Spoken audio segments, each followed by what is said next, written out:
We have Vernon Ward with us today on the show, and we met at Fort Campbell, which we're going to discuss shortly. And Sam is here from Savage. He's one of our voice actors on the game and voice acted General Bore and Wild Carrot in our missions. And we've got plenty of questions for Vernon, which we're going to dive into about his time in Special Forces and MACV SOG. And I guess we just introduce you, well, just say hello to you, Chief Ward. Thanks for joining us today to talk about your experiences. Thank you for having me. Yeah, it's our honor, sir. One of the things that brought us together, I guess, is we met first at Fort Campbell over a beer during Legion Week. And the reason we were there was the Hall of Heroes display was for MACV SOG, which is probably one of the, it's now the biggest display of MACV SOG equipment and as a sort of museum type memorial display that exists. And from what I understand, that was all your idea. Well, I'm not sure it was all my idea, but I was, the year prior to last year, I was at the reunion and at an event at the Hall of Heroes there. And I approached Colonel Lindeman and Sergeant Major King about having a SOG display. And after I talked to them, then I talked to Brian Vines, and he was going to be at SOAR the next month, and I was not. So I kind of got the three of them together, and I think the idea kind of took off and assumed a life of its own, and now we have the display in 5th Group. Hopefully we will have one in Fort Bragg before too long. Yeah, I think we'd be very happy to help with that again, and we've made that fairly clear. It was really great fun. Some of our team are like the world's best reenactors of SOG. They run a living history group, and they sourced a lot of the original gear and equipment for the team from JFK Special Warfare School and 5th Group historian Chris McCollum. They were basically putting it all together, and we made sure that a lot of the kit that they got was the right one, the right pouches and the right belts and all that kind of stuff. But then we did a video as well to go with that, which was a sort of short history of SOG video, which I think we're going to take to Modern Warfare Week at Bragg in November with the SOA, which would be great. And I hope if you're going to SOAR, we'll have a chance to have a talk again there, I guess. I'm not going to be able to make it to SOAR this year. Right, okay. Another time then. So why do you think it's important for people to know now about SOG? Well, I think we're not only a unique unit in Special Forces at the time. I think a lot of the lessons learned from conducting the operations have carried over into other facets of special operations since then. And like most things, if we don't remember history, we're doomed to make mistakes that we've made before. And if we don't keep it in the forefront, then it's going to just fade away. And I really think the legacy of the other guys in SOG needs to be told.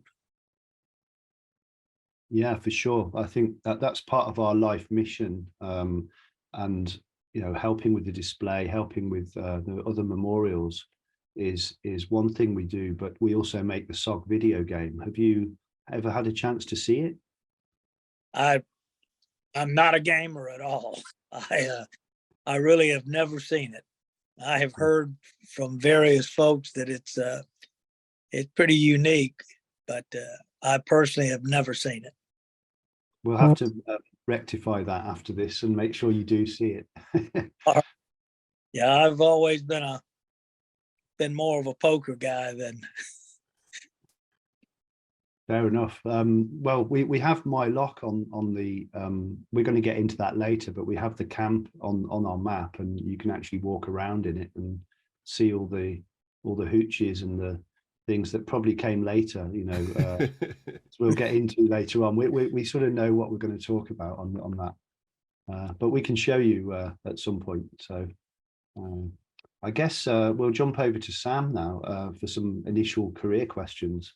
Yeah, so Chief, you led a pretty unconventional career path. People may not commonly hear this question, but Chief, when did you originally commission as a lieutenant, and what school did you go to? I went to OCS, Mm-hmm. Inning School for Boys, and I was commissioned as an infantry second lieutenant, and obviously then went to special forces. And at the time, the conventional army was very anti anything that remotely resembled unique or elite, and consequently, assignment to special forces by another branch was frowned upon. Mm. But that was the path that I wanted to take, and so I was fortunate enough to do that. What year was that when you commissioned? I was commissioned in early '67. 67. And as a new lieutenant in special forces, like, what are your kind of career outlooks and goals at the time? What's going through your mind? Well, we weren't real common in special forces back then as second lieutenants, but my initial assignment was to Delta Company 7 Special Forces. At that time, we didn't have battalions in special forces; we had companies. And my first sergeant major in special forces was Mac McGuire of the McGuire rig. Oh. My first formation was an eye opener, because it appeared to me that several guys were talking while Sergeant Major was putting out information, and then I realized they were translating, because most of the company were either expats or Bay of Pig veterans. So, wow, that's really unique. Eye opener. Yeah, absolutely. And then as an officer going through, you kind of talked about how your initial training in the Q course and stuff was a little different than what a enlisted person would have to, with specialties and stuff like that. We were given instruction in the MOSs, but not anything that you could say would qualify us in an MOS. It was more a focus on the operations and intelligence, the organization, maintenance, and maintaining. At that time, Special Forces obviously was created to conduct UW, and UW was the focus basically or the main focus of most of the training. And by that, of course, Chief, means unconventional warfare. Right. It was felt at that time that if you could conduct unconventional warfare, that you could do any of the other missions that were associated with special forces, like direct action, intel. Just the establishment of UWOA meant that you had to be capable to do everything from recruiting, intelligence nets, logistical nets, training those individuals, maintaining that cutout for security, and it was a pretty complex operation when you look at what an actual UWOA consisted of. So how did you, as an officer, did you feel really confident at first that you kind of had things down after going through the Q course and stuff, or did you feel like you really had to depend on your NCOs and stuff. Yeah, the day I was commissioned, my father had spent 34 years in the Army. And I said, well, what are your words of wisdom? He said, you find you a good NCO, and you do whatever he tells you to do. I've heard that one before. All right. Special forces, especially, that's extremely true. Special forces is built around NCOs. It's not built around officers. That's why, truthfully, that the creation of the 18 series for officers was a double-edged sword. Like I said before, infantry officers would come to special forces and then they would go back to infantry assignments in the past. But now that meant that we had officers who were once classified as 18 stayed in special forces. And it meant that a lot of the experience sometimes was not gained from that conventional time that they would have spent back in an infantry assignment or whatever their branch was. And it also meant sometimes that once you got some individuals, you were stuck with them for good.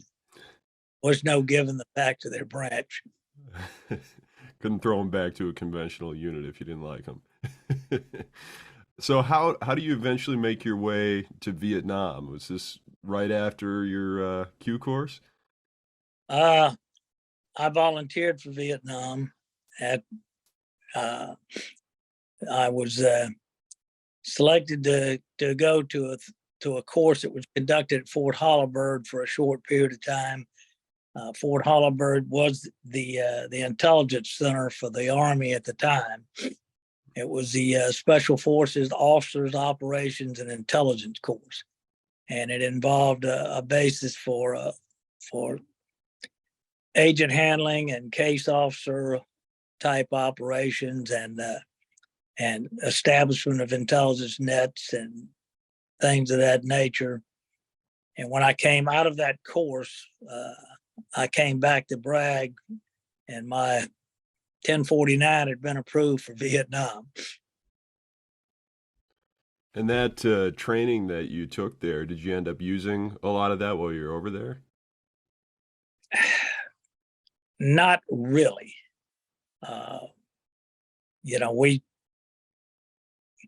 We really weren't in a position to actually do like a lot of the A camps did and actually establish local intelligence nets and things.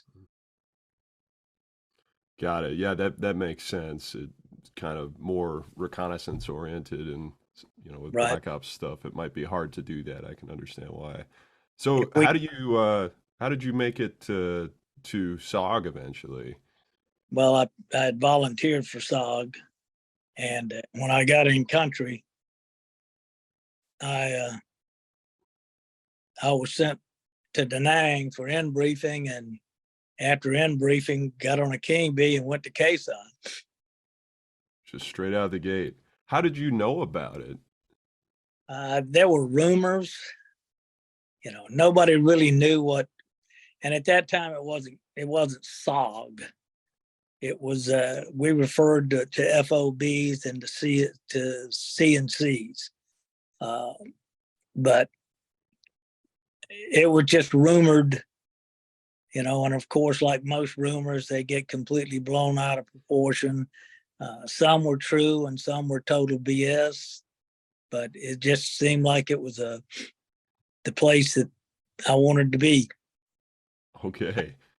With any SF assignment, as long as I, it stayed in an SF type assignment and not get assigned to the 82nd or the 101st or something as an infantry platoon leader. Understandably. So you heard about this crazy unit called CNC and said, that's where I want to be. I thought I did.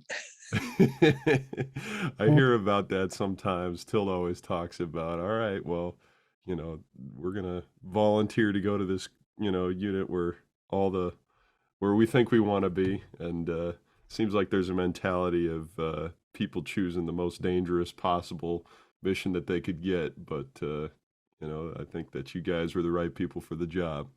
All right, Rob, you want to Yeah. take over? Well, I was just thinking then, Vernon, when you flew in, did you have like a buddy with you or anything, or were you totally on your own when you landed? Well, several of us obviously flew over together, and a couple of us actually had volunteered for SOG.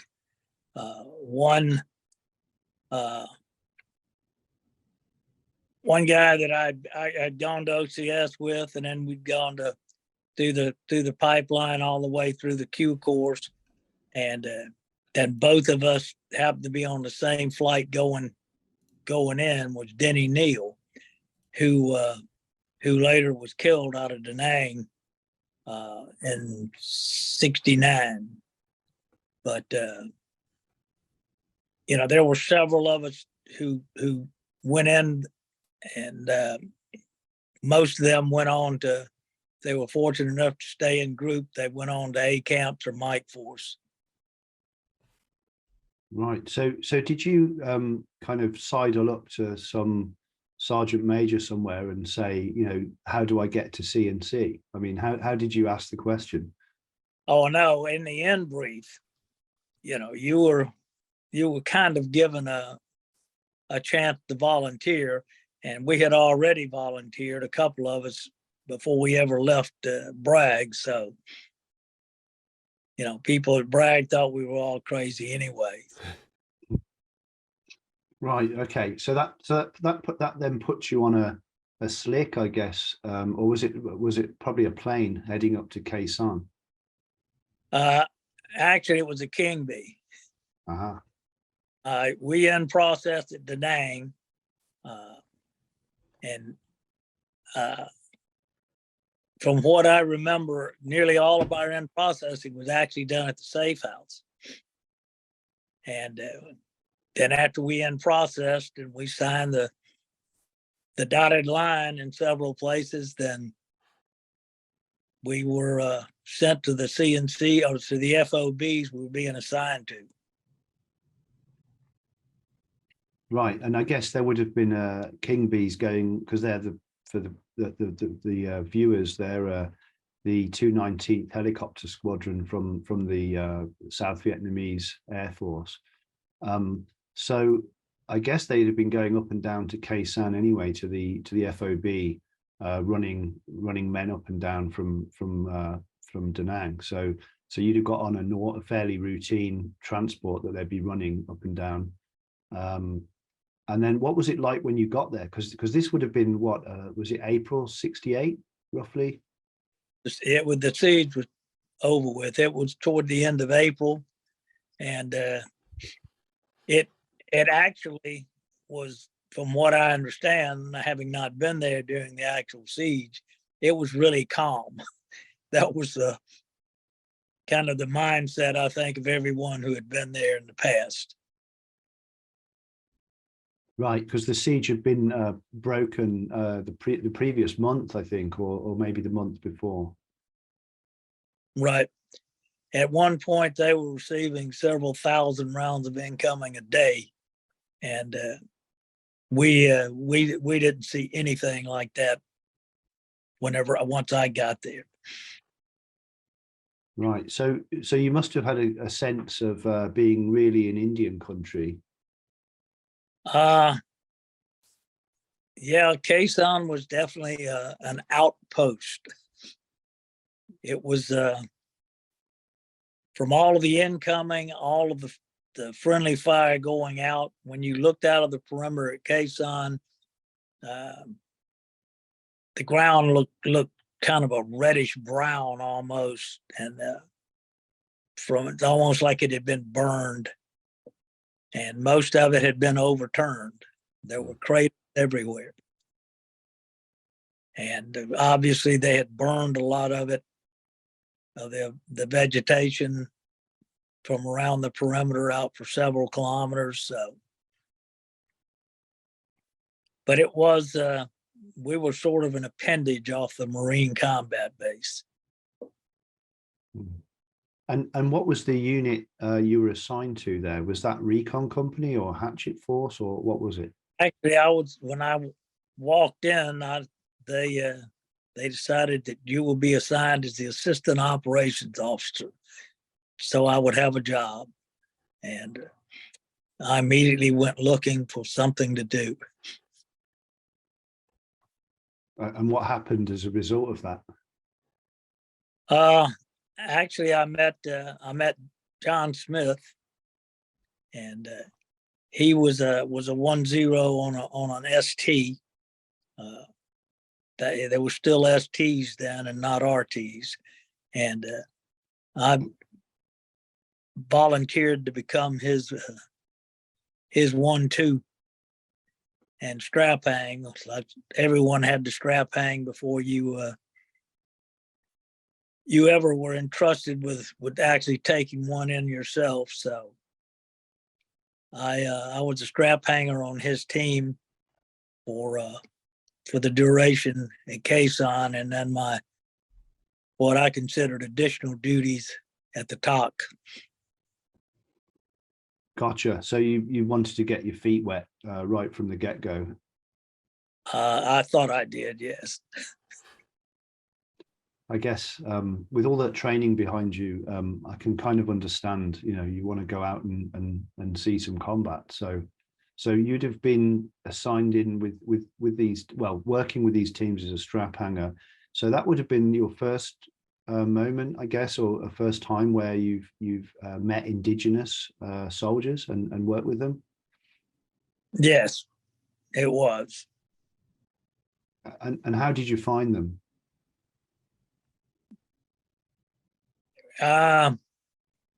Nearly all of them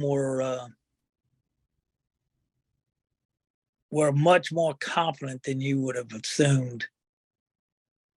Some of them obviously had been fighting for a long time, some not so long. Some were very young, but they still were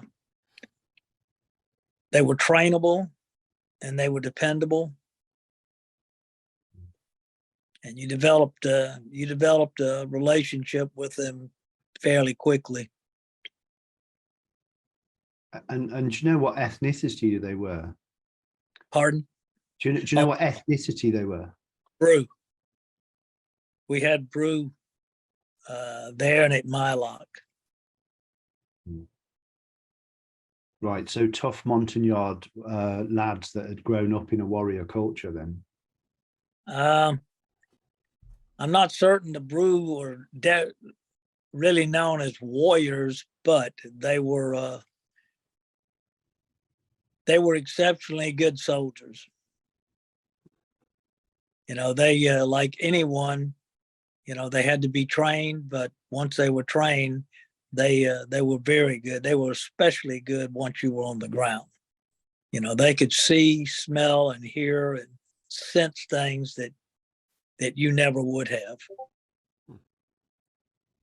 And once the shooting started, how did you sort of really notice how good or effective they were in combat? They were effective, and they were depending on how well that particular element had been trained. They maintained fire discipline. They didn't do things that were not conducive to the situation, and mostly they pretty well responded to everything that you had trained them to do and what you told them to do at the time. And I guess from that experience, compared to if you'd ended up in a leg unit, did you reflect on that at the time, in terms of that you were with the right guys to be when, in a shooting match? I always felt like I was with the right guys. The other team members and the yards were our soldiers and our brothers in arms.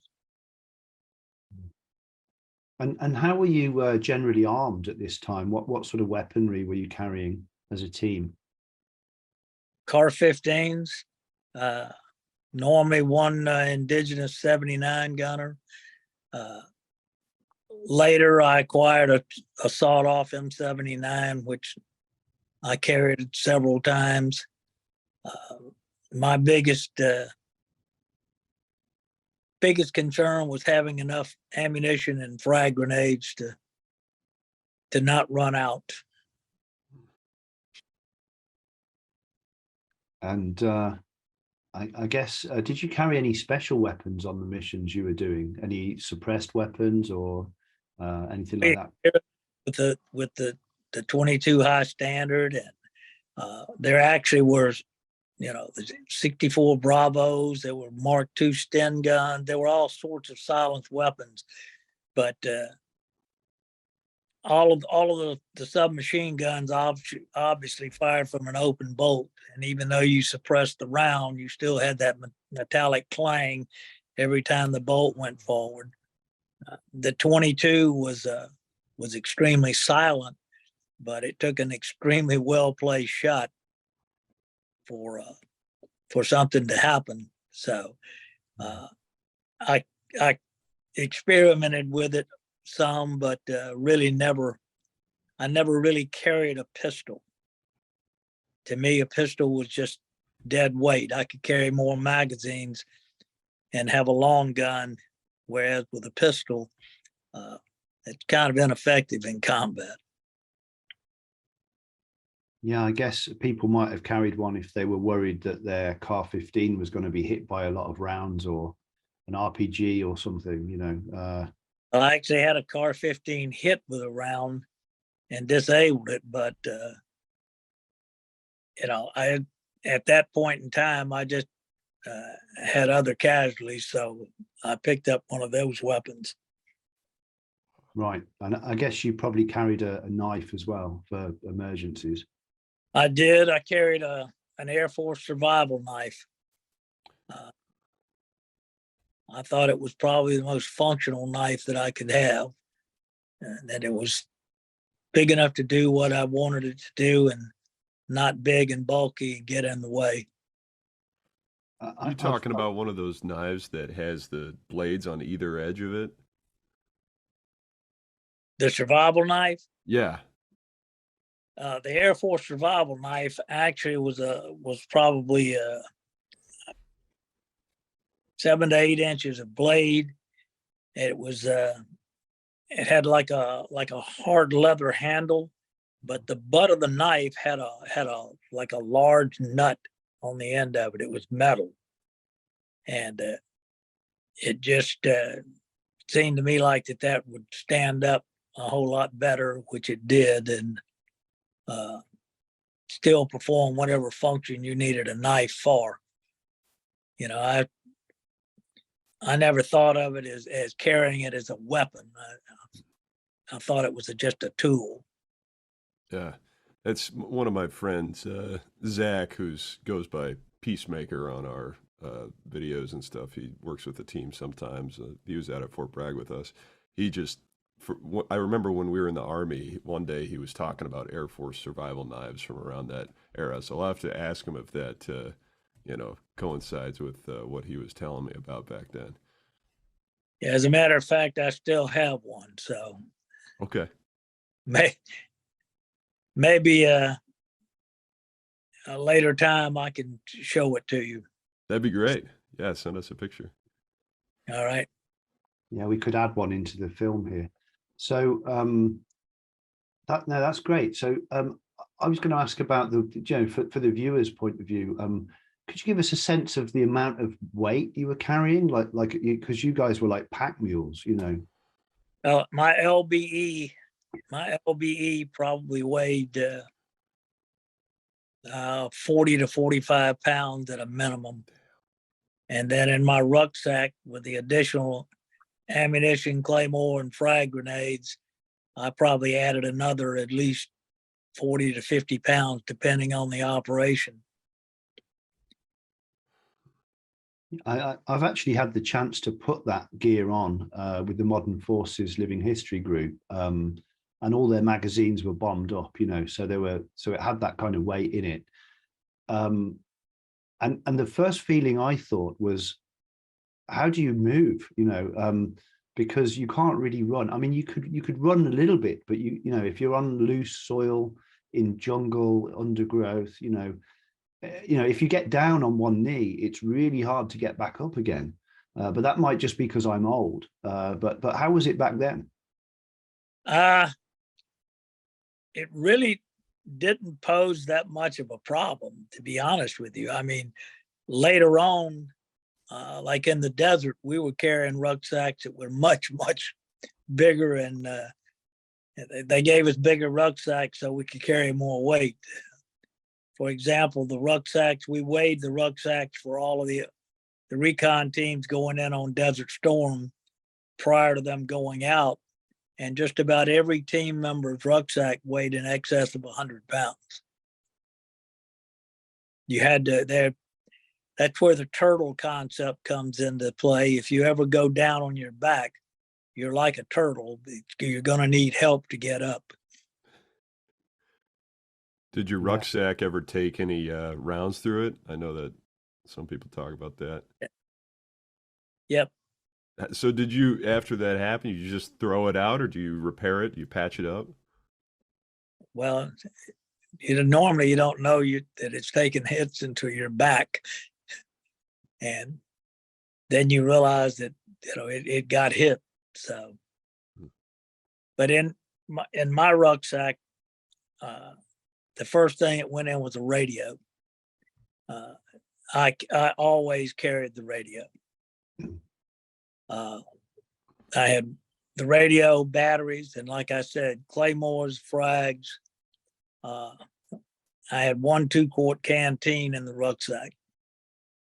How big are those batteries for the radio that you're carrying, and what kind of weight are they? I don't remember the exact weight. Mm-hmm. I would say they probably weigh around maybe 3 pounds, 3.5. Okay. Everybody always complains today about, carrying extra batteries for the radio, and then they always run out of battery. You can never have enough battery whenever you need it. It's kind of like ammunition. You can never have enough. And so, I would sacrifice other things to put more ammunition or claymores in the rucksack. I suppose that radio is your ticket to, the big stick of SOG, Uncle Sam's Air Force. You get 2. I always had 2. I always had my ERC 10, and I always had my 25 or 77, and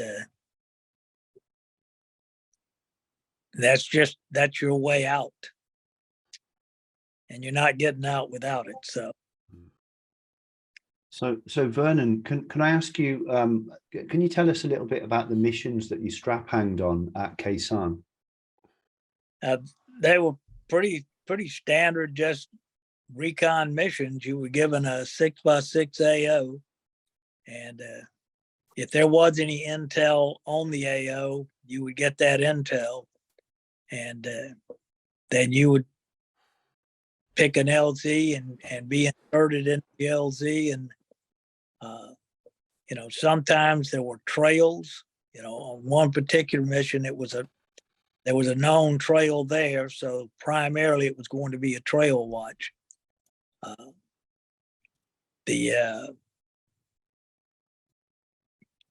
We had one where we actually took a wiretap device in because they had been told that there was a possibility of wire communications. The wiretap device was a cumbersome thing.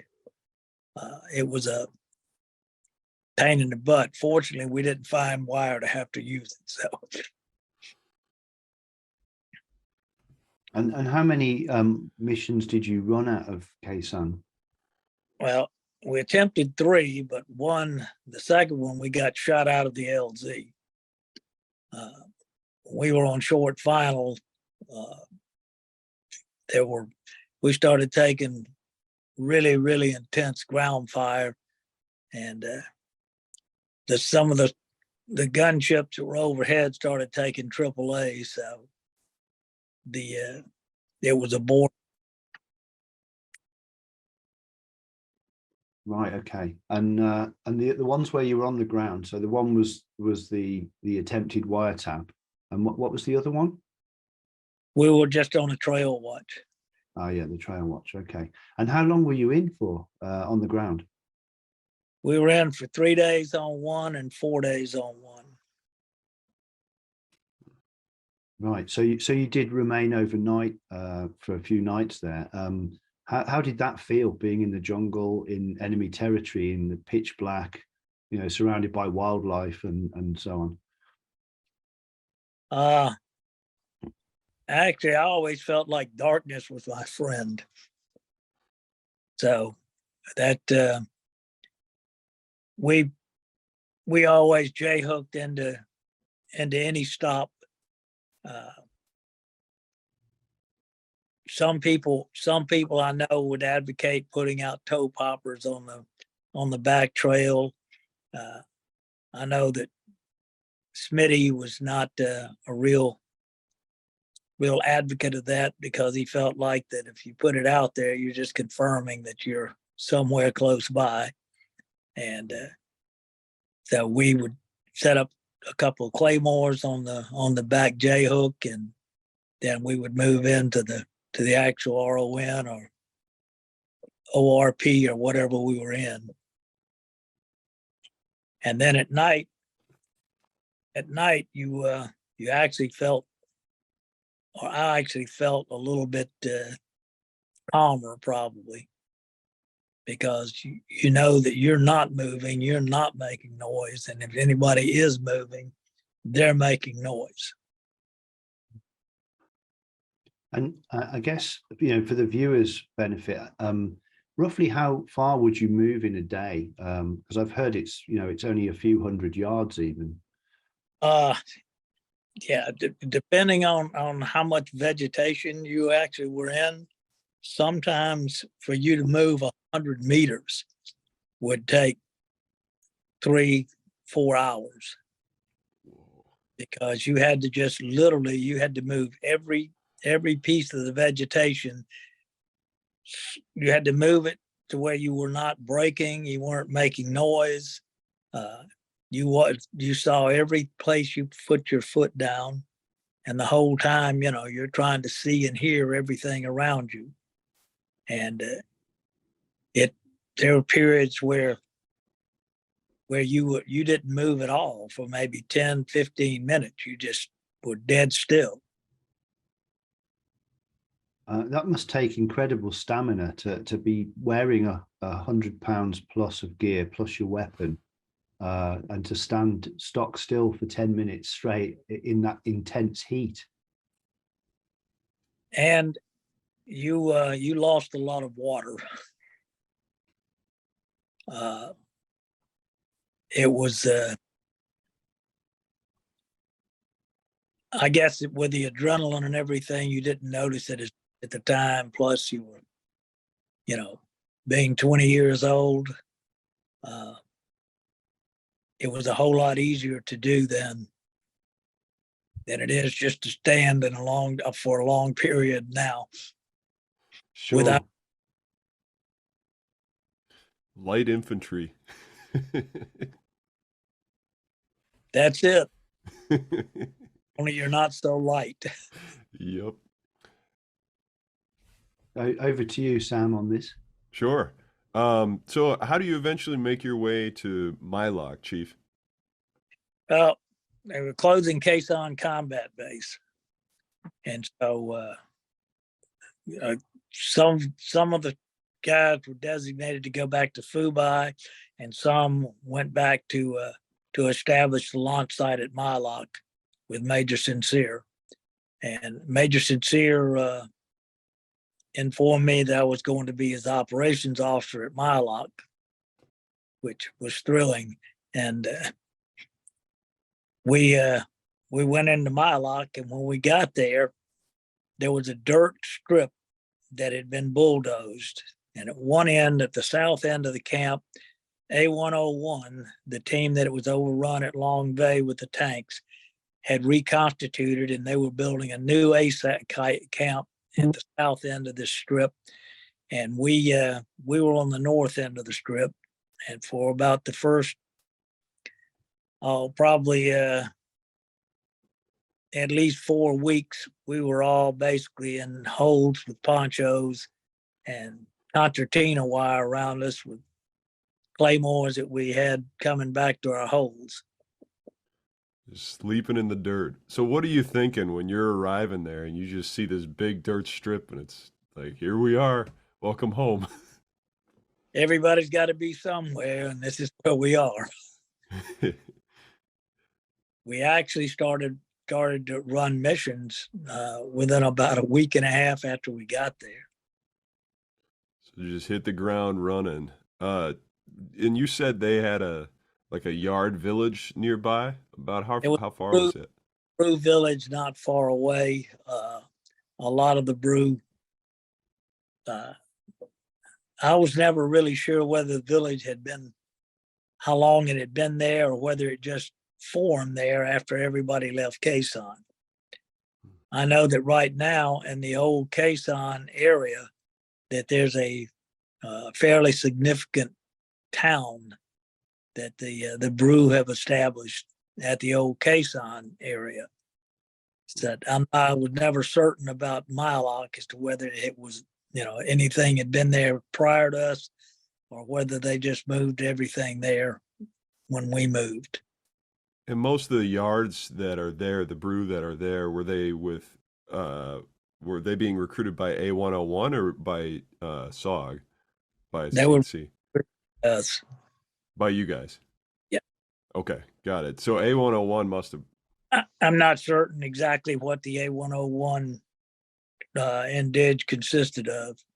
Got it. But you weren't competing with them or anything. No.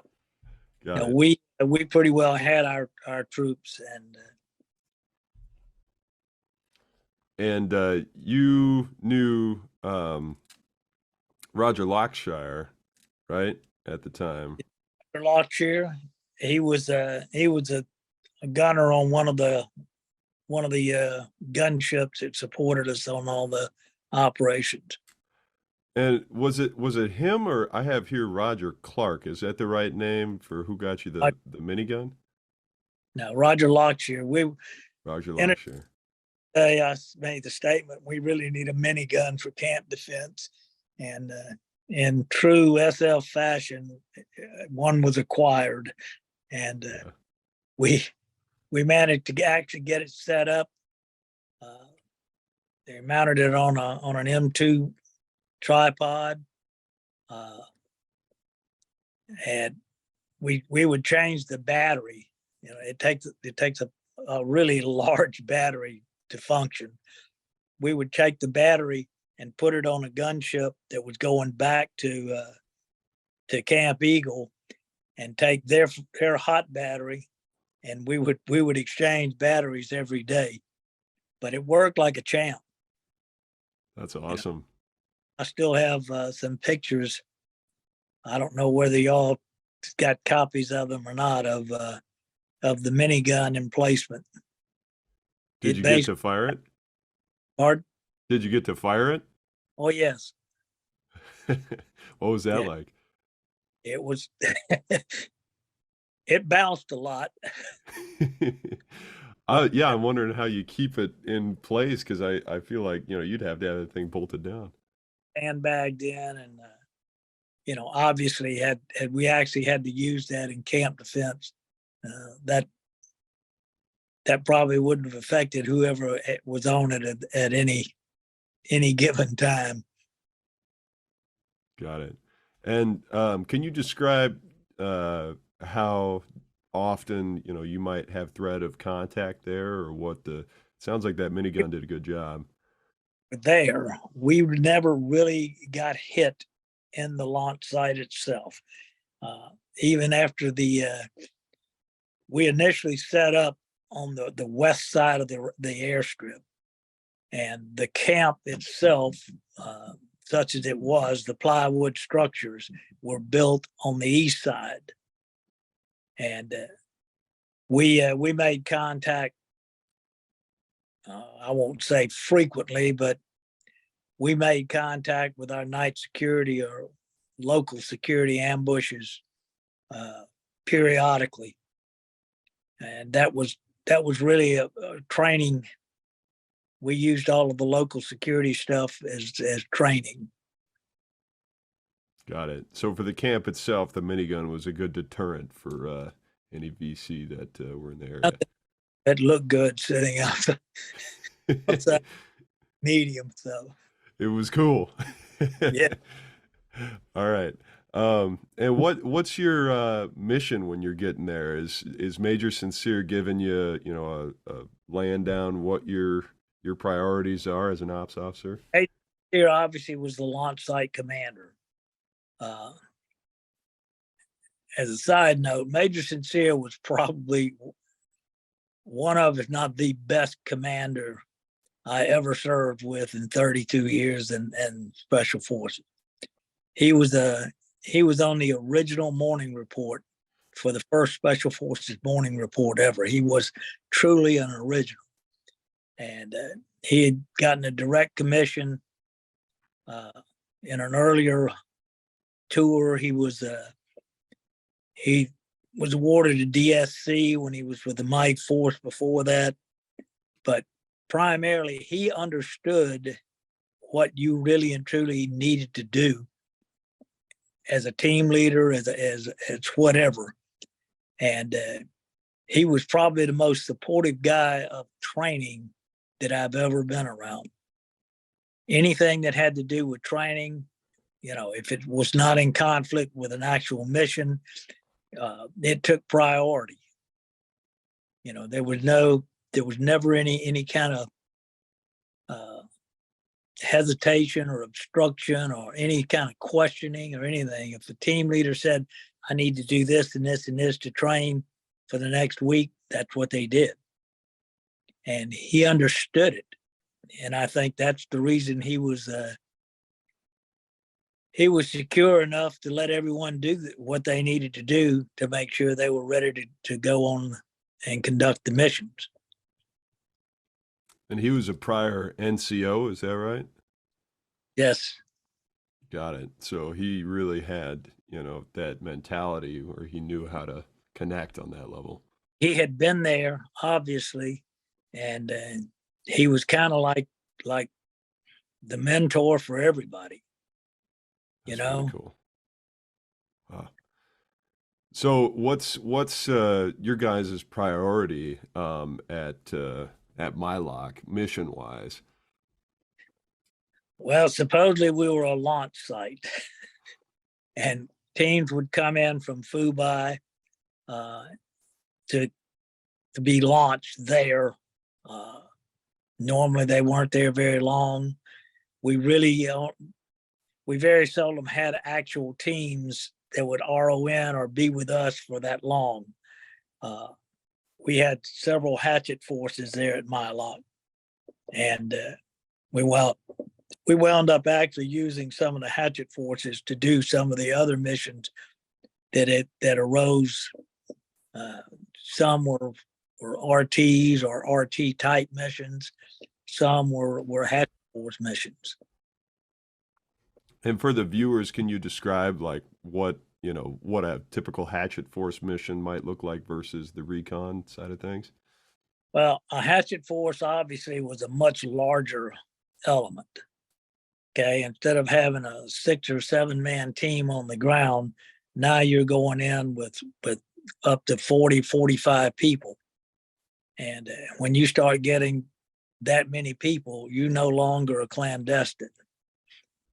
It's impossible to move silently with that many people. You can move quietly, but you can't move silently. And you cannot you cannot cover your tracks. It doesn't matter how good your tail gunner is, he's not going to be able to cover your tracks.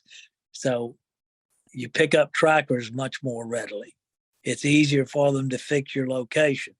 However, you also have enough firepower that you can inflict a lot of damage, in a very short period of time, because you do have so much firepower.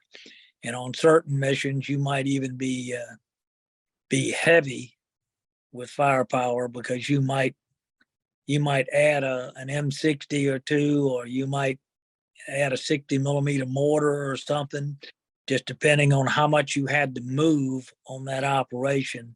That pretty much dictated, what you could take, or whatever the mission was would dictate the equipment that would be carried. Got it. And what type of objective would a Hachet Force have? Is it just go in and try and capture somebody, or? No, normally the Hachet Force would be, it could be used as a bright light, a recovery element, a reinforcing element. A team gets in trouble, if you can get a Hachet Force on the ground, they can go in and relieve the team and get the team out. You exploited what teams found. For example, we ran one mission out of Mai Loc with basically all three of our Hachet Force platoons. Whenever we went in to attack a way station that an RT had found, and that was the mission that we actually saw the two Caucasians with the other side, and we hit the way station the following morning, but with no Caucasians. But those type missions that the HF could or we would get from there. Later on, it moved to a thing they call SLAM, where they basically were going to go in and take over an area and interdict a major LOC and try to draw as many hostiles as they could to that unit, and try to take them out with air power and whatever, or deny them access to that LOC. Basically block the roads. Yeah, I imagine you have to be carrying quite a bit of firepower to be able to do that. Yes. Those missions became popular for a short period of time, I think, with the powers to be. Got it. And when you're out with a recon team versus with a Hachet Force, specifically, what are you doing? I know you're probably carrying a radio. Are you leading team members, or are you just with the Americans? Or no? As a 1-0, you basically are leading the team. You're a typical movement formation for an RT would be your indigenous point man, the 1-0, then an indig, and then depending on whether you have one or two Americans, your other American, and then your indig and tail gunner. But you're leading that patrol from the front. Got it. And are you acting as 1-0 at this point? Yes. Got it. What about for the Hachet Force missions? Where are you falling in it with those? Are you going out with the Hachet Force? Oh yeah. I had a Hachet Force. Yeah. Whenever you're moving with a Hachet Force, it's a lot like moving with an infantry platoon. I just always move closer to the front than I would have with an infantry platoon. Normally, I would have a lead squad, and then conventionally, then I would have a command element between that first and second squad. But with a Hachet Force, I'm going to have my point element and then myself, just to make sure that I can try to respond to whatever's there quicker. Got it. Is that because you're working with, you know, a language barrier with the indigenous troops, or what's the reason for that? Well, at times, yes, but at times especially in the jungle, sometimes 5 feet can make the difference in you understanding what is there and not understanding what is there. Yeah, that's an important thing for our viewers to understand. A lot of times these guys were in, you know, the type of jungle, you know, I'm guessing triple canopy where you really can't see far in front of you. It's dark a lot of times. The light level is much lower than, you know, other areas might be. And just try and imagine trying to keep track of everybody, let alone, you know, move through quietly with that many people. It's I can't imagine.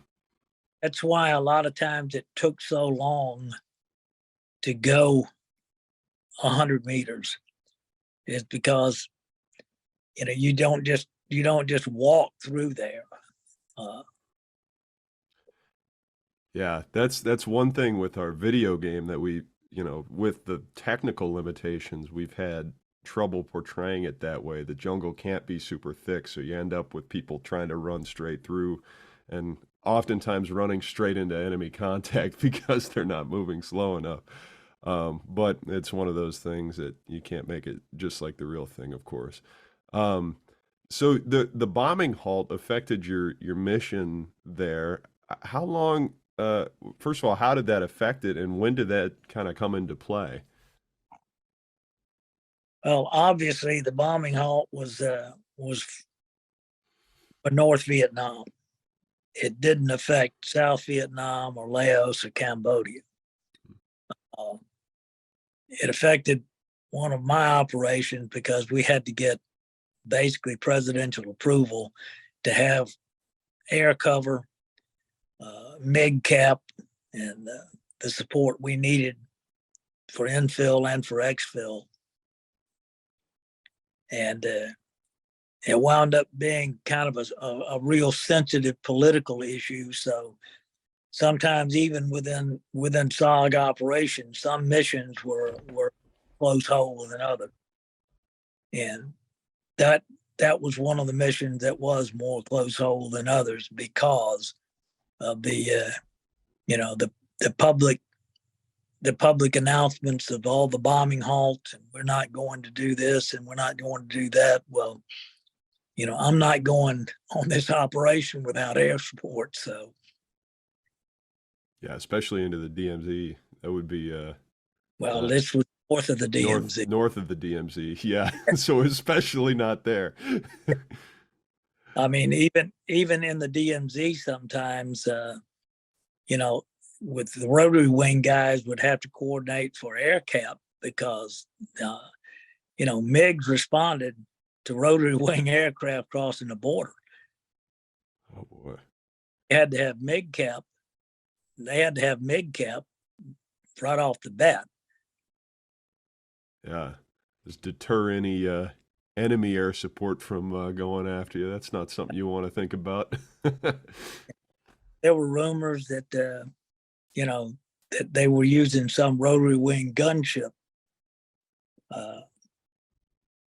But personally, I never saw or talked to anybody who had experienced that.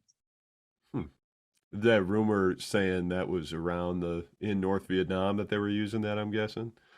Actually, in Laos. Oh, okay.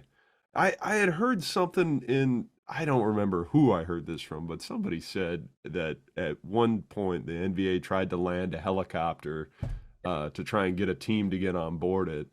And that just blew my mind. Like I said, you know, we heard a lot of that stuff.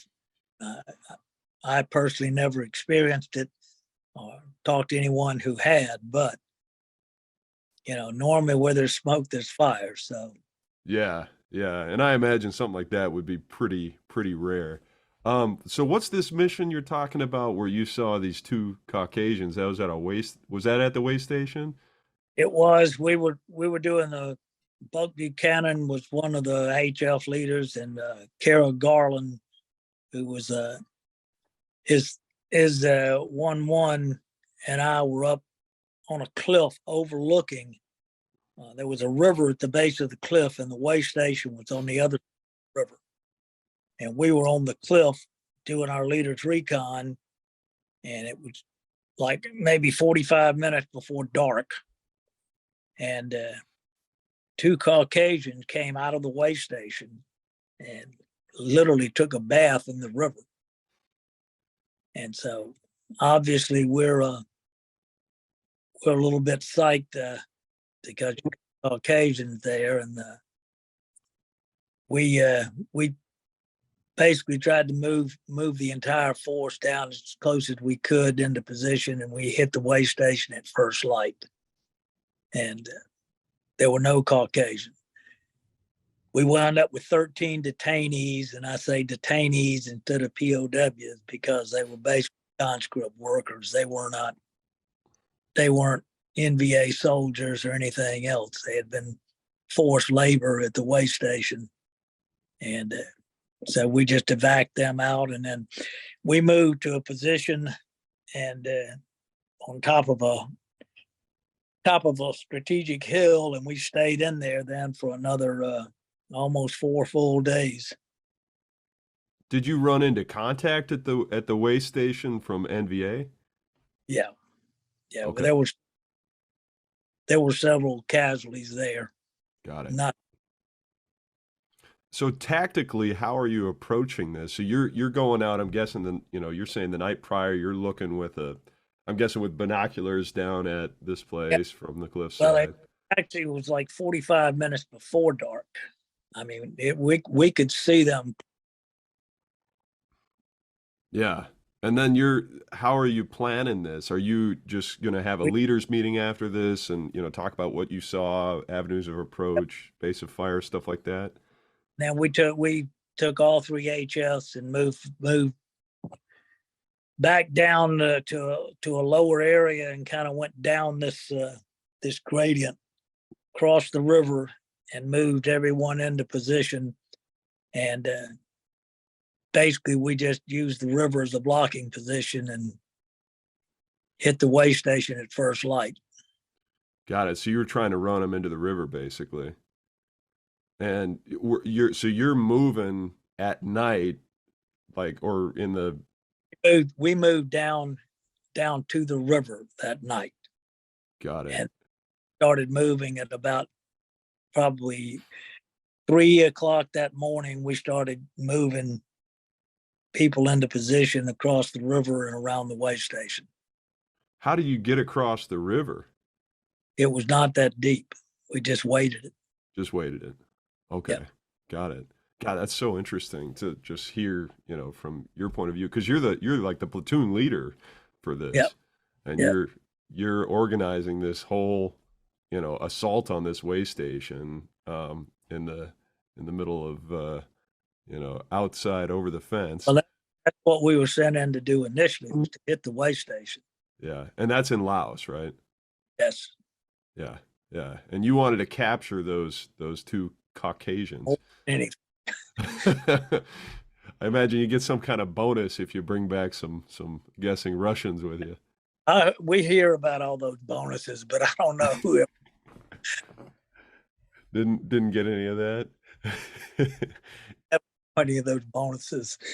Yeah, and I imagine if you bring back their, the civilian detainees that you captured, that maybe they try and look at that differently than bringing back the actual POWs.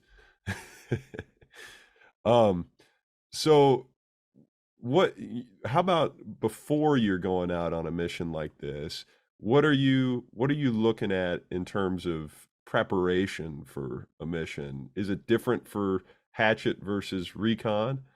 Definitely. To begin with, your IEDs are completely different, because your IED with a Hachet Force is basically a light infantry fire maneuver, whereas with an RT, the IED we used was a peel, and always peel to the middle. So if somebody's hit, that the casualties in between two of you and not outside. And plus, by coming to the middle, you can keep a head count. And it's a whole lot easier to set up that claymore with that time fuse when you know nobody's in front of you. Got it. And so your IEDs, you practice your IEDs, you practice the particular operation. Like if you're trying to do a snatch, you're going through rehearsals for the snatch. You're trying to figure out what Murphy can put on you, because nothing has ever gone the way that you actually nothing. So you just try to in that rehearsals, try to go over every single contingency that you can think of, regardless how absurd, because it's still not going to happen the way that you planned it or the way you rehearsed it. So, and the other thing is you try to make it to where the key players don't have to be told what to do. The reason so many second lieutenants get killed in combat is because they try to lead instead of train beforehand. Because in that firefight, you don't lead. Guys are gonna react in a stress scenario to what they know best.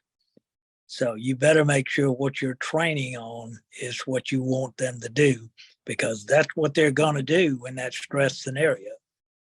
And all of this stuff about, follow me and all that crap, that goes out the window when bullets start flying.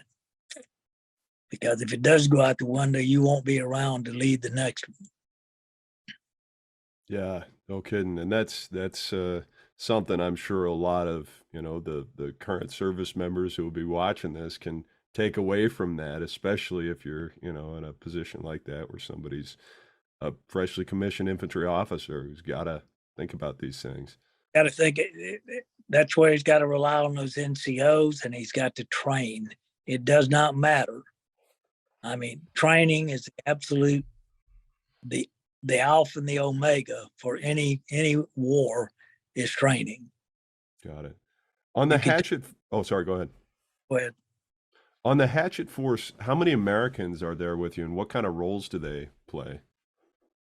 You try to have one per squad, but sometimes it'll only be two. And so then you're, like I said, you do what you do. And that's when you really and truly, if you're only taking two guys in, you have to really and truly make sure that those yards, and especially your yard leaders, your squad leaders, know that if this happens, this is what you have to do. If you want to move it up online and go start fire and maneuver or fire and movement, then that's what they have to know to do that. Got it.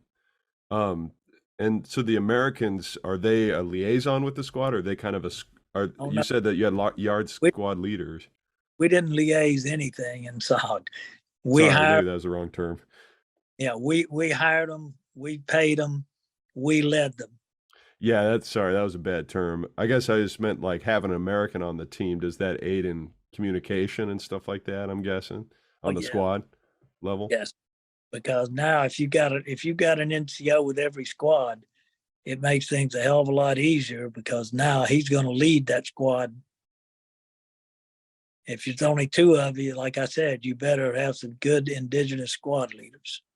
Got it. So that might vary. And it throughout the 32 years in the Army I spent, I can promise you that the one thing that is paramount is training. It doesn't matter what you do. If you're a free fall team, you better be training. If you're going to do hey-hos, you have to train. If you don't know how to do your IEDs instinctively, somebody's not going to make it. Yeah. So anybody out there who's watching this, who's feeling sad because they have to do training, remember Chief Ward's words here. You will not be sorry if you have to use that training and in combat, and you've done it correctly. That's right from the source there. So you did a few snatch missions here, right? At Mai Loc? Attempted some, but We actually did one. Do you want to tell us about how that works? You said you didn't carry a 22. How did you plan for a snatch then? We used a demolition ambush. Ah, the old blackjack special. We would put claymores opposing one another in det cord and C4. And as it turned out, the mission that we needed to get presidential approval for the air support for was north of the DMZ, and it was a prisoner snatch. We infilled. The next day, we set up the snatch site, and one thing we always tried to do was set up an ORP and have the ORP to where we could fight from it. So we'd set up 5 claymores in the ORP. The snatch site was set up. We triggered it. 4 would come into the snatch site. 1 didn't make it after the demo blew. We had 3, and I'm like, which one do we take? And then I figured, if I pick one, I'll pick the wrong one.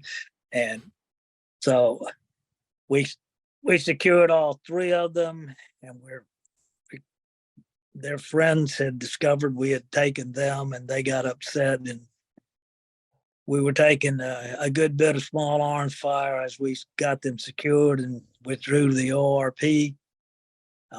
Once we're in the ORP, I saw the first real infantry online assault I'd ever seen in my life coming against us. But the claymores and frags broke up that assault. That's another thing we always tried to do, was use mass casualty producing aerial weapons that don't pinpoint your location for as long as possible. So we used a lot of claymores and a lot of frags rather than firing your weapon, because then you've pinpointed yourself. So we beat off the first assault with claymores and frags. About 10 minutes later, they assaulted us again. We beat it off with the remaining claymores and frags. We were told that our exfil PZs were compromised, and they were looking for another place to get us out. So they found a bomb crater about 500 meters down the ridge, or along the ridge that we were on top of. So we started doing basically a withdrawal under fires. When the gunships got overhead, when they would make their runs, I'd throw out a panel, tell them to shoot either side and in front of the panel, and we would try to move as quick as far as we could when the gunships were firing, and then it would go back to a firefight after they made their gun runs. During all this time, I'm trying to redistribute ammunition. The last time we redistributed ammunition, I had 1 magazine left. Oh my God. And I had gone in with over 40. So, and we get to the bomb crater, and the chopper says we're going to try to get everybody out in 1 lift. So he comes in and he's hovering, and he get our Sioux casualty and good 3 POWs, and everybody's on board except me. And as I start to go to the chopper, there are 5 more of them come busting out of the brush.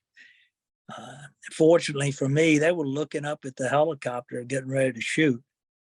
And I just emptied the last magazine I had, and they drugged me into the chopper, and we took off. Wow. So you were down to 1 magazine, and these guys pop out of the... I wound up completing Winchester. I So, didn't have not the first round left.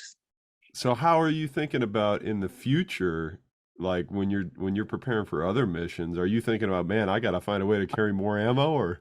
Yeah, I need to get a donkey or something. I don't want to run out of ammo. Yeah, I got to figure out a way to get that across the fence. And that's the mission you were in the Silver Star on, right? Yes. Wow. That's pretty cool.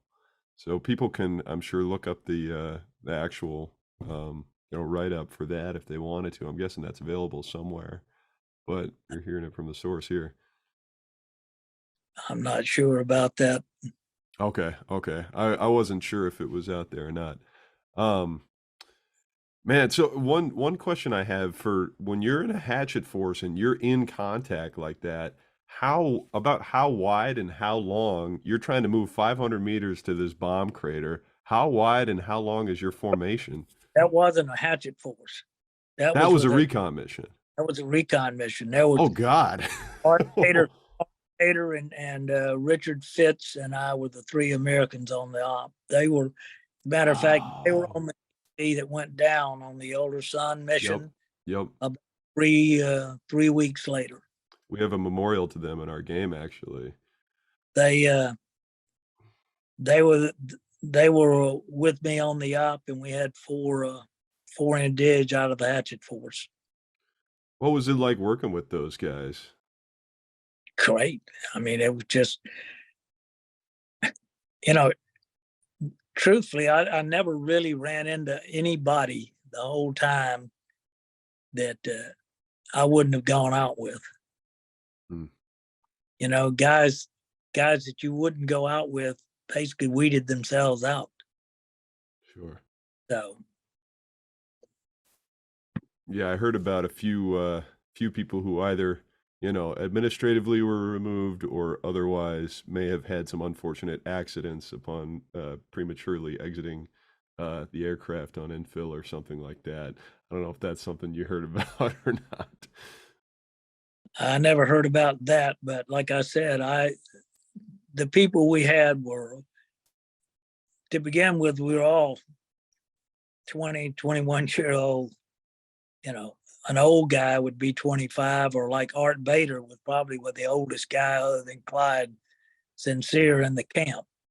You know, 25 was an old guy. Got it. And the guys all knew what they were there to do. Mhm. And they did their job. That's pretty cool that you can have that level of trust and, and almost anybody that you are going to work with. You can just know, okay, this guy's in my family and we're going to get this done just fine if we play our cards right, and you can depend on them for that. That's awesome. All right, Rob, I'll probably hand it over to you since I kind of went a little long there on my lock. Yeah, that was fascinating. Well, Yeah. good work, Sam. So Vernon, so things wound down at Mai Loc. What sort of happened there? How did it come to be? How did you come to leave to go to Phu Bai? For some reason, they decided that Mai Loc, there was a reconsolidation that took place right there toward the end of 68, 69. And it went from FOBs, then it was reorganized to CCN, CCC, and CCS. Well, they decided they would close Mai Loc and they would close Phu Bai. Well, we closed Mai Loc first and went to Phu Bai for a short time. I ran a couple of missions out of Phu Bai, and then several of us, CCC had taken some pretty heavy losses there in that last part of 68 and 69, and they were short people. And several of us wound up going down there to CCC, to Can Tho. Major Sincere, I forgot how many people all went. I think there were like 7 or 8 of us. And the other guys from Phu Bai wound up going to Da Nang, to CCN. Right. So when you went to Phu Bai, did you run missions from there, or were you? I ran one RT out of there, which I was shot up pretty good on. And when I got back, because I was not cleared, quote unquote, to go back in on an operation, I got sent to be the liaison for the kickoff of Dewey Canyon with the 9th Marines, because we had put several teams in that were basically shielding the western flank of the Marines whenever they were starting to kick off Dewey Canyon. And so I spent like 10 days on the ground with the 9th Marines. And when those teams were all pulled out, I would pull back to Phu Bai, and then we migrated down to Can Tho. So can you explain what was the objective of Dewey Canyon, and what was your role in it, in some depth? Was a Marine operation that was supposed to sweep from west of Khe Sanh down toward the Ashau to help relieve some of the pressure in the Ashau Valley. And I think that Dewey Canyon expanded greatly after we were there for the first week or so. Later on, it developed into quite a much larger operation than maybe it was intended to be at first. And were you were there on the ground? So were the units there turning over? I was there with the 9th Marine commander, because I was giving him friendly guerrilla intelligence of what was to his west. And basically, we were trying to make certain that the NVA division that was located there did not, in fact, hit his element from the west. Right. So you were running what a Hachet Force sized unit yourself? By myself. Oh, I see. So I was attached to him to give him real-time intelligence from what was happening to his west without telling him who was giving it to him. Because so you were the liaison. A lot of the information would come out in ensigns and things that was intel that had been gathered by SOG teams in Vietnam. It would be listed as friendly guerrilla intelligence, okay, or friendly guerrilla unit. And the way a lot of times, like the ABCCC with Hillsborough and Moonbeam, they would simply be told that friendly guerrilla units are located in these areas. And as a matter of fact, I flew with Hillsborough and Moonbeam for about 2 weeks whenever I was shot up one time. I actually flew with them as kind of a SOG LNO. I think you're the first SOG guy we've ever spoken to that set foot or admitted to setting foot on Hillsborough. Do what now? I think you're the first SOG guy we've ever spoken to who's set foot on a Hillsborough. Hillsborough and Moonbeam. Yeah, mm-hmm. I was sent over basically to be a liaison and for us to make sure they understood what it was they were talking to without telling them what it was they were talking to. All they knew was they were talking to someone that spoke English on the ground who was where they weren't supposed to be. Right. Okay. So on Dewey Canyon, were you kind of in a TOC for that time, or were you out in the field? We actually were in the field. His talk was with one of his companies. Right. And, so you're moving on, in the jungle. No. He had a company. A company went in and secured a perimeter, and they had a defensive position dug in, and he had his talk and stuff set up within that with the company providing him security. But like I said, information I was giving him real time was coming from friendly guerrilla units. Right. So there were SOG Recon teams sitting out in the on the ground. There were prairie fire teams, yes. And basically, they were trying to shield him, or not shield him, trying to make sure that the NVA division that was there was not massing to try to attack. So I guess the probably the orders for the SOG team would be if the NVA division started moving, to start hammering them with air support. Pretty much. I think that they were basically told, find them and pound them. But was getting, everything they said, I was getting straight on the relay. So, Chief, when you're with the Marines there, are you dressed like one of them, or are you looking like a crazy SOG pirate running around?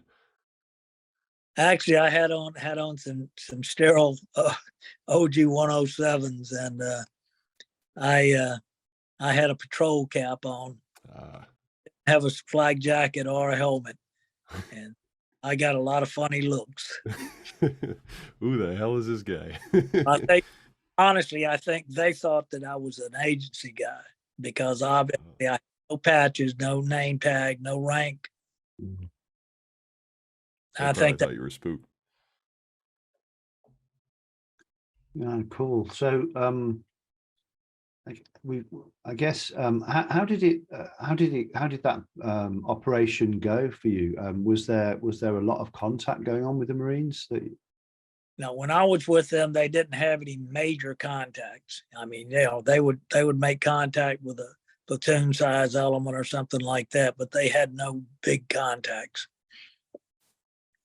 And like I said, when the last team came out, I exfilled back to Phu Bai. I understand later that SOG had a little bit bigger involvement with that toward the end of Dewey Canyon, but this was in January. And that's kind of typical of a SOG mission, that they would go into the A shore looking for an NVA division. I mean, I can't imagine a worse detail. Really, that's pretty much what you were looking for anyway, was any kind of enemy buildup, logistical areas, transportation. So it was just another day, another mission. Fantastic. So were there what other missions? So you moved to Kon after this. So you were saying at CCC to reinforce there. And what missions did you do from Kon? Well, when I first got there, they had recruited basically another Hachet Force of Montagnards, and 2 NCOs and I were given the task of training that element up. And so we basically put them through a basic AIT program for about probably 3.5, 4 weeks, running a lot of local patrols, and stayed in the field most of the time with them and kept them on the range. And whenever we were through with that train up, that Ron Goulet had the yard camp, and he asked if I could come to the yard camp. And so I went to the yard camp with Ron Goulet, and shortly thereafter, the operation where Terry Cadenback was shot and Robert Sheridan was killed, we ran that operation. And that also was a raid on a way station that had been found by an RT. But after the initial assault and evacuated the casualties, that night we stayed in an NDP not far from the site, and we got hit pretty hard that night. We took, I think, 5 more American casualties. Wow. And that was also the first night I had ever worked an AC-130. No a Spectre was until that night. The beginning of a long and fruitful relationship. Oh, yes. We had a spooky overhead. And of course, he was with flares and miniguns. We had A1Es and a pucker factor, being an A1E hot in the pitch black with CBU. So, and you're trying to do it by the second engine coming up the valley. But then Moonbeam said, you have a Spectre inbound. And Spectre rolled in, and that was an educational experience. So how did you mark your element for that Spectre? Did you do the flashlight with the M79 thing? No, we had a strobe with a TP. Strobe. Had a TP, 3 sticks tied together with a poncho, with the neck of the poncho open and the strobe light suspended inside of it. Ah, okay. That makes sense. So you can only see it from the air then, you can't see it from the sides. Yeah. Huh. And that's a visible light strobe that's going off. It's not some IR strobe or something. I'm fairly certain it was the IR. I don't really remember. Okay. But I'm pretty sure it was an IR strobe. Got it. But can't you still kind of see the IR like dimly you can't see it at all? Okay. I never got the opportunity to work with IR strobes when I was in, so I didn't ever get to see that. I just knew that IR chem lights, you can still kind of see a little bit of something. Yeah, the first, that night, the very first barrage that we took of the incoming, took out Goulet's radio, took out another platoon leader's radio. And I wound up with the only working radio on the ground that night. So you were doing a lot of talking and a lot of receiving. Oh boy.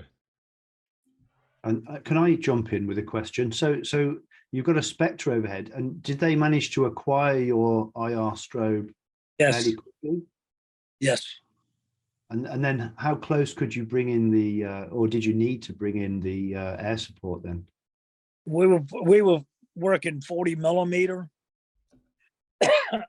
excuse me, within 100 meters of our location. 100 meters is a fairly significant distance when you're talking about close air support. But I think the psychological factor that night, that after the spooky with miniguns had been firing for us, but when the 40s came on station, and not only that, he turned on his searchlight and was illuminating part of the jungle, and it kind of knocked the volume of fire down significantly, because I don't think the NVA knew exactly what was going on either. So in that situation, are you guys holding fire yourselves and just trying to use the air so that no one knows where you are? Yep. Well, we had nearly all the incoming that night was all indirect fire stuff. It was like RPGs and mortars. You know, we weren't taking a lot of small arms fire. Is that for the same reason you think that you guys use grenades and claymores and stuff? They trying to prevent you from seeing their muzzle flashes?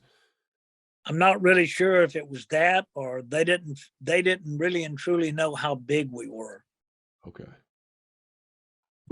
Because when we hit the way station, we basically took out everybody in the way station. So, you know, they really didn't know how big we were. They just knew we were there. And how long did that go on for? All night.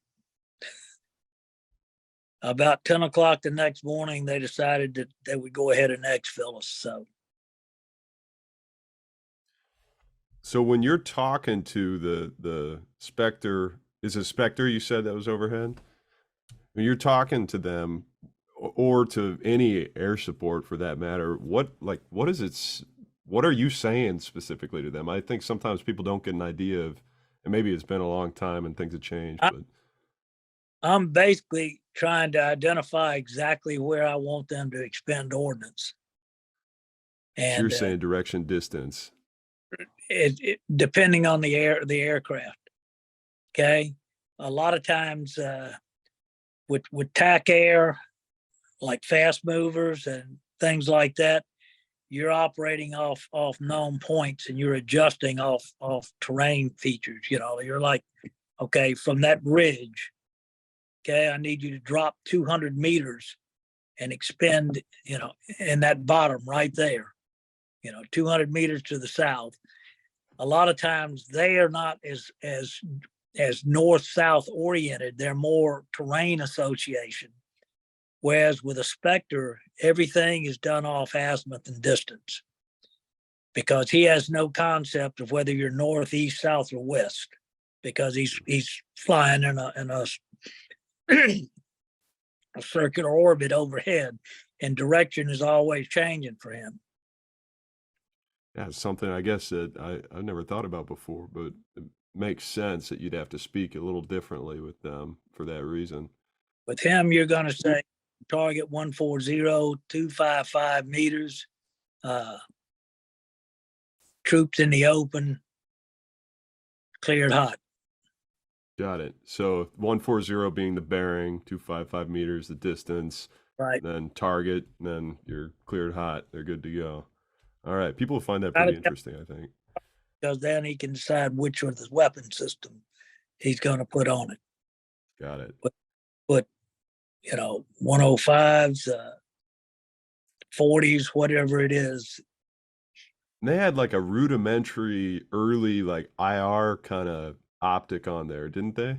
Yes. So they could do could they do their own BDA or could they not see through the jungle? At times they could, you know, primarily they were developed to interdict the trail and to try to take out the truck traffic. That was really their primary function in life. You know, supporting us was only after we declared an emergency, and then all TacAir came to us. You know, if they happened to be in the air, you got them. But you were happy to have them. Yes. Yeah. Awesome. The Spooky that had worked earlier that night had come off an orbit inside South Vietnam and come to us. Got it. Sorry, Rob, I kind of took over your section there. I'll let you continue. No, it's good. I think the flow's going well, Sam. So we've covered air support pretty well there. Yeah.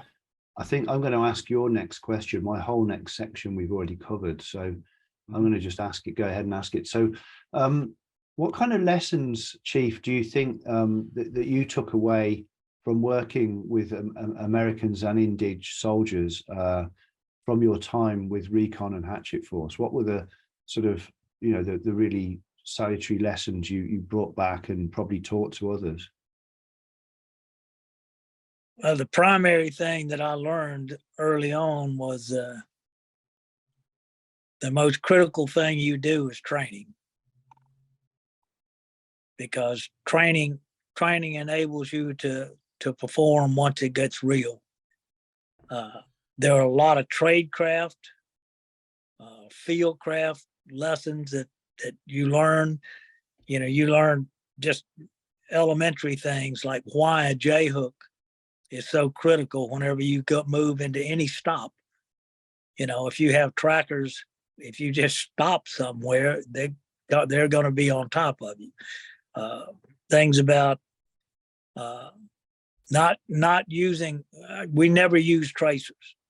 You know, I know a lot of talked about I put a tracer here. I never put a tracer anywhere because tracers work both ways. Mm-hmm. And if somebody's firing at me and there comes a tracer and then there's a lull in fire while they change magazines, it doesn't take a rocket scientist to figure out when the next tracer comes, that's when we go after you.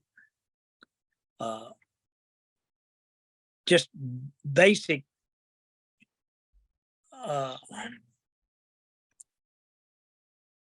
basic anti-Murphy things. Like I said, if it can go wrong, it will go wrong, and you're guaranteed it's going to go wrong. And I don't care how meticulously you plan. That it's never going to be the way that you plan it to be. But every time you have every contingency that you can try to short circuit, you need to do that. And for us, like, you know, in special forces, we still go into isolation. Well, a lot of guys spend a lot of time in isolation doing things that aren't critical. To me, you spend 90% of your time in isolation rehearsing, because it's through rehearsals that you refine, and whenever you refine, you cut down on Murphy. And you find things in rehearsals that you never thought of whenever you first came up with your op plan. So it's a gamut of things that I think are lessons learned. And, you know, to sit and just list, you could list all day long, but you find out Rogers Rangers was not too far off. Oh, fantastic. Thanks, Chief. Yeah, thank you. Rob, can I ask a question real quick? Yeah, we're over to you anyway for the closing section. Yeah. So, Chief, I skipped over this a little bit, and I should have mentioned it. So you worked with the 101st a bit I'm guessing at your time at Mai Loc, right? The Black Angels and others. Yeah, the guys from the 101st wound up supporting us a lot. Mm-hmm. Especially the attack helicopters. Got it. So, go ahead. I was listening to Tilt Sogcast with Roger Lockshire, and you probably get asked about this a lot, but he was talking about, for our viewers, definitely listen to his Sogcast because it's pretty awesome. But he was a door gunner on one of the Black Angel gunships. Sorry, a crew chief on one of the Black Angel gunships, and they had a mission they were talking about where they like lost radio contact. They were talking with you on the ground, and they lost radio comms with you, and then found you in some pretty interesting circumstances. And I was wondering if you would tell us about that. Well, what happened was we had a mission that was at the very limit. They had 5 minutes of loiter time to infill us, and basically they ran out of fuel if they didn't leave after 5 minutes. Well, they infilled us, and we moved off the LZ. We cleared them out. They were headed all the way back to a FARP just inside the border, and they turns out the NVA were pretty well sitting on us from the very beginning. We went all the way around, and we were completely surrounded, and there was just no way to get out. So we tried to work our way back into some thicker stuff, and found a bomb crater, a fairly significant bomb crater that had a lot of vegetation still around it. Well, I contacted Covey and told them they were going to have to pull us out. Well, they radioed to the gunships and the slicks and told them they had to come get us again. Well, they had to go all the way back and refuel and rearm at the FARP. And again, when they got back to us, they only had 5 minutes on station. And Covey started calling when they were about 10 minutes out. Well, at that time, the NVA was so close to us in the bomb crater that I couldn't talk on the radio. So I was breaking squelch on the handset. And when the gunships got overhead, it was a gunship. One of the gunship guys actually realized that squelch they kept breaking was us. And basically, they'd ask questions. I would break squelch, but they still didn't know where the hell we were. So I just took a signal mirror and started hitting them right in their cockpit with a signal mirror, and they fixed us based on that signal mirror. And Lockshear and his crews came in, and they basically were shooting anything outside the bunker, outside the bomb crater. And then one of the slicks came in and just put his skids right down in the bomb crater, and we wound up on the other aircraft and out of there. God. But that's once everything went to hell in a handbasket, then I stopped breaking squelch and started talking.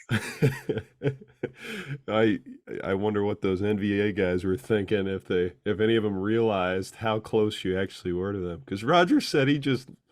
One guy, I promise you, walked within 3 feet of the bomb crater and was still in a little bit of brush.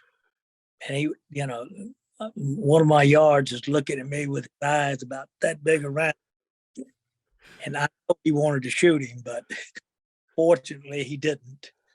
Oh my God. Yeah, that's close contact of the NVA kind right there. Whenever we told the gunship, you just need to shoot anywhere outside this bomb crater. Well, they took us at our word, because there was several rounds kicked up dirt in the bomb crater. So they were hanging out on the skids and shooting literally around the bomb crater. And they were putting in minigun rounds too? We were getting minigun runs, and they were on their guns, and without them we wouldn't be here. Oh man, that's just I just cannot imagine your level of intensity at that moment when you're that close. You can't talk and you're just hoping that they're gonna see your signal mirror, and man, I just can't imagine that. Roger's story, I got to meet him at SOAR, and he was just such a cool guy, but his story on his SOGcast was just like, we just came up over and there's that signal mirror going, and we look, and Vernon's sitting down there in the bomb crater on his back with the radio handset in one hand and an NVA not 5 feet from him. I was like, my God. Well, the pucker factor to me was, I knew they only had 5 minutes of loiter time. Oh. So they had to get us within 5 minutes. All of that went down just, it seemed like a long time, but it went down in a hurry. Man, this seems like a common theme in SOG operations is we're almost out of fuel, but we got just a little window. Let's try and make it work. Oh man. Well, thank you so much, Chief, for all the stories. Do you have any other? We'll definitely want to have you back on the podcast so Chief had, what was it, 32 years in Special Forces. So he has lots and lots of more stories post Vietnam War to talk about too. But is there anything else before we wrap it up that you think would be worth covering from your time in SOG and in Vietnam? No, it was probably one of the greatest assignments I ever had, and I obviously was fortunate enough to be there with some of the greatest soldiers that have ever served. So that's awesome. They're just from the ones that we've met. We've just had such a humbling experience getting to meet everybody, and everybody just seems so down to earth and just some of the greatest guys that you'll ever meet. And I can't imagine for you guys who served alongside each other and went through some of the most extremes of circumstances that somebody could possibly be in a war zone. I can't imagine the type of relationship that you guys developed with one another through all that. Yeah, it was just an honor to be there with them. Do you keep in contact with any of your buddies from back then today? Some, yes. Some we we contact each other fairly regularly, but you Did know, you it's end just up? Go ahead. Go- I was going to ask, did you end up serving with any of them after SOG, running across them? 2 or 3 Got it. actually that I was actually with at any of the FOBs, but some others who had been in SOG.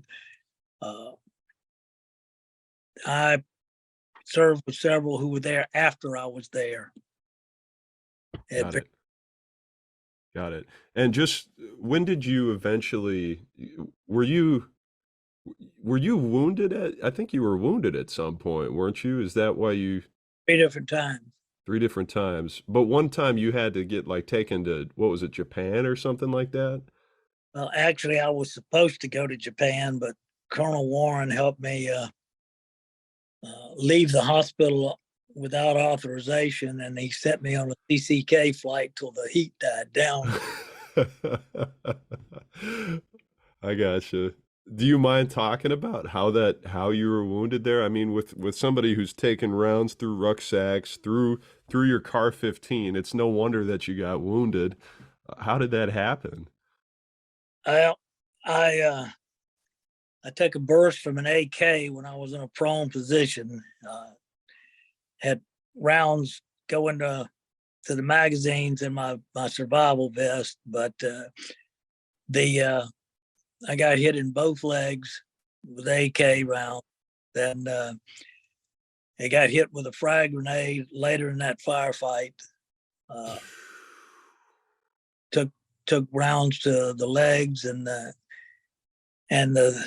upper chest, and then I got hit again later in that firefight with either, I don't know what it was, a rifle grenade or RPG or something, but it more holes in my head. So Jesus Christ. So you took rounds through both legs and then yep. continued the firefight after that. Well, you don't have a lot of choice. Yeah.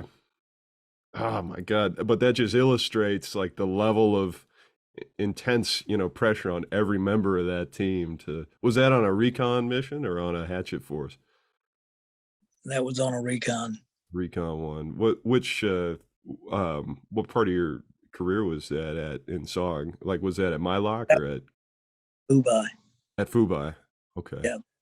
That was the mission I got shot up on out of Phu Bai, which later I wound up having to go on Dewey Canyon because I wasn't, quote, cleared to go back to the field. Okay, so you went through all that and then you're like, all right, I need to get back in in the field.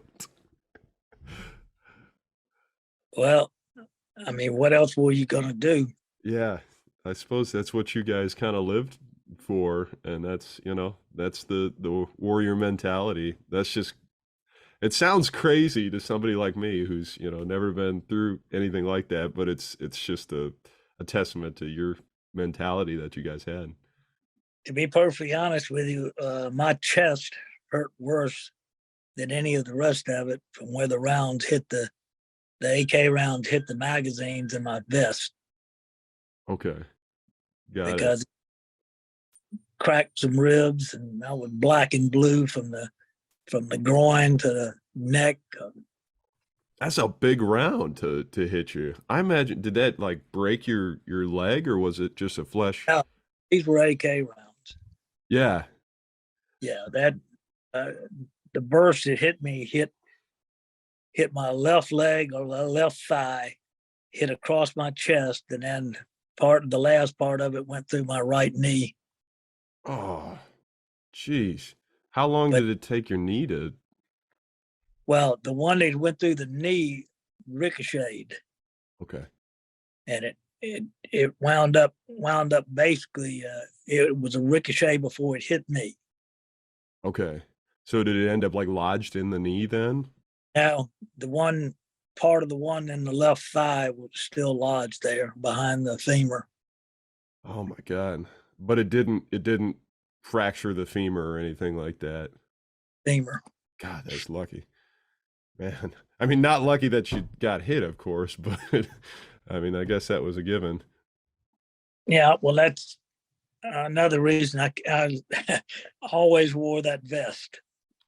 Yeah, I suppose before, you guys weren't wearing flak or anything like that out there, so you know, I I would wear the survival vest, and I would have magazines in the survival vest, and then I had my ERC 10 in the survival vest, along with an extra compass and several other items in that vest. And I would wear the vest under my LBE.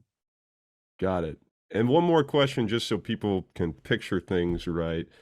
What kind of uniform were you wearing out there? Were you wearing like spray painted, fatigue, sterile? Did you have the shoulder pockets? We